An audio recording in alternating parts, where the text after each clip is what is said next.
সঞ্চয় করতে কে না চান?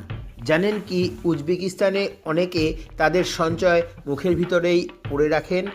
উজবেকিস্তানে সোনার দাঁত খুব সাধারণ দৃশ্য। বাজারে হাঁটলে দেখা যায় বয়স্ক অনেক নারী হাসলে ঝলমল করে ওঠে সোনার দাঁত।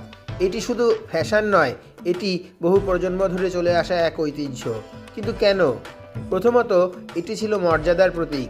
যত বেশি সোনার দাঁত তত বেশি সম্পদশালী বলে মনে করা হতো। দ্বিতীয়ত, এটি ছিল বহনযোগ্য সঞ্চয়। সোভিয়েত আমলে মানুষ ব্যাংকের ওপর আস্থা রাখত না, অর্থনীতি ছিল অনিশ্চিত, তাই সম্পদ নিরাপদে রাখার জন্য দরকার ছিল এমন এক জায়গা যা সবসময় নিজের সঙ্গে থাকবে। সোনার দাঁত সেই সমাধান হয়ে ওঠে।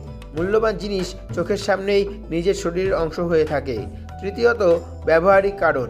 সোভিয়েত যুগে দাঁতের চিকিৎসায় বিকল্প উপকরণ খুব বেশি ছিল না। সিরামিক বা টাইটানিয়াম সহজলভ্য ছিল না। সোনা ছিল চিকিৎসকদের হাতে থাকা অন্যতম উপাদান। সোভিয়েত ইউনিয়ন ভেঙে যাওয়ার পরও মধ্য এশিয়ার অপেক্ষাকৃত দরিদ্র অঞ্চলে সোনার ব্যবহার চলতে থাকে। এই প্রথা বিশেষ করে বয়স্ক নারীদের মধ্যে বেশি দেখা যায়, যদিও পুরুষদের মধ্যেও ছিল। কেউ কেউ সুস্থ দাঁত উঠিয়ে সোনার দাঁত বসাতেন। তবে বর্তমান নতুন প্রজন্মের মধ্যে এই প্রবণতা কমে এসেছে। পশ্চিমা দন্ত চিকিৎসকদের দৌলতে এখন সিরামিকের দাঁতই বেশি জনপ্রিয়। তুর্কমেনিস্তানে 2004 সালে শাসক সাপার মুরাদ নিয়াজভ সোনার দাঁত নিষিদ্ধ করেছিলেন।